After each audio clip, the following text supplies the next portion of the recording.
तो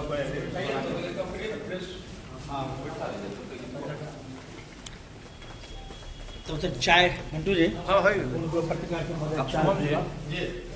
उधर प्रेस को बैठा के व्यवस्थित करिए।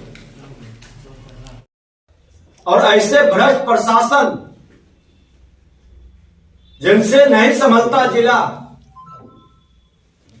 उनको आप बेगूसराय जैसे जिले में जो संवेदनशील है, औद्योगिक, बिहार की औद्योगिक राजधानी के रूप में जाना जाता है, और यहां अच्छे प्रशासन रेप की घटनाएं बेगूसराय जिले के अंदर घटित हुआ है। 2 गैंग रेप भी हुआ है, और इसके बाद भी यहां का प्रशासन अपनी जिम्मेवारी को मानने का खेल, इन लोगों की संपत्ति की जांच भी हो रही। देखिए, आपराधिक घटना पूरे बिहार में चरम पर है और बेगूसराय अव्वल है।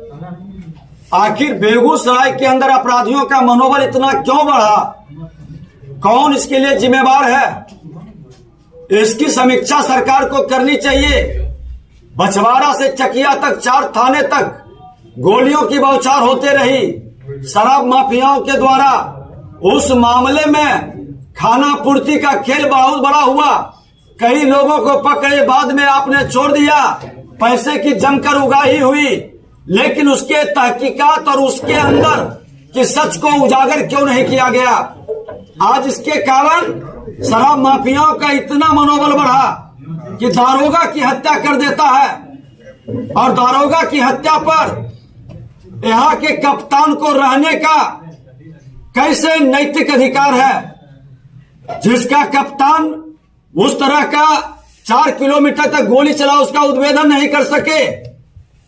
माफियाओं को बार बार घटना को अंजाम देने का अवसर देते रहे, पुलिस का और माफियाओं का गठजोड़ चलते रहे, तो ऐसे भ्रष्ट लोगों को सरकार क्यों नहीं हटा रही है?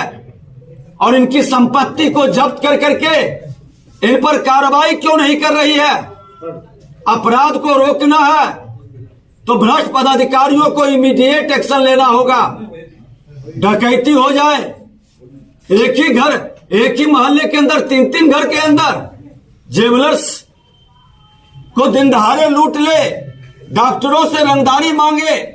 अब तो यह स्थिति है कि अपराधियों के डर से सत्य को थाना तक ले जाता नहीं है। जानता है कि थाना का उसका मिली भगत है। फिर से जंगल राज को गुंडा राज में बेगूसराय के अंदर पूरी तरह से तब्दील कर दिया। 1 दर्जन से ज्यादा बच्चियों के साथ, खास करके नाबालिग बच्चियों के साथ बलात्कार की घटना घटित हो, अपराधियों के मन में दहशत तक नहीं है। इन तमाम घटनाओं को देखते हुए इमीडिएट बिहार सरकार एक्शन ले और अपराध पर अंकुश लगाए और अपराधियों को सजा दिलाने के लिए स्पीडी ट्रायल शुरू करे, और भ्रष्ट पदाधिकारी चाहे थाने के अंदर हो या जिला का कप्तान हो, इसकी संपत्ति की भी जांच करे। और हमेशा जनादेश हमको मिला, लेकिन हमने दूसरे को मुकुट पहनाने का काम किया। लेकिन जनादेश के अपमान करने वाले लोग आज सुशासन के बदले दुशासन के गोद में कुशासन को स्थापित करने के लिए चले गए। उनको पश्चाताप हो रहा है या कहीं न कहीं मानसिक तौर पर बीमार है, और ऐसे लोगों को जनता का जनादेश प्राप्त करना चाहिए और जनता के जनादेश का निर्णय स्वीकारना चाहिए कि जनादेश भारतीय जनता पार्टी के नेतृत्व में सरकार चाहती है या ये महागठबंधन के नेतृत्व में सरकार चाहती है।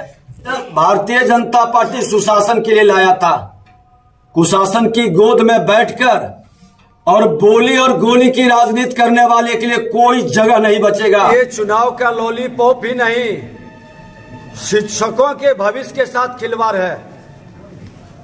शिक्षकों का अपमान, जनता के बीच शिक्षकों के विश्वास को समाप्त करना, और जिस तरह से प्रताड़ित कर करके हमारे शैक्षणिक वातावरण को कमजोर किया जा रहा है।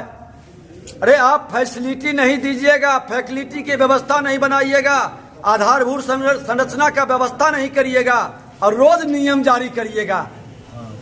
ये सरकार की मंशा साफ रहती तो आप 7 निश्चय में जो पैसा लुटाने का खेल खेले, जल जीवन हरियाली में पैसा लुटाने का खेल खेले, विद्यालय बनाने में क्यों आपने रुचि नहीं दिखाया?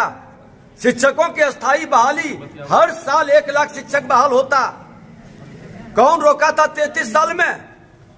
ये मजाक है शिक्षकों के साथ और बिहार के शिक्षा व्यवस्था को बर्बाद करने का एक सुनियोजित खेल है। और अभी चुनाव का पीरियड आया है तो ये तमाम घोषणाएं करेंगे बिना नियम कानून और आधार के, बिना आर्थिक वित्तीय व्यवस्था किए।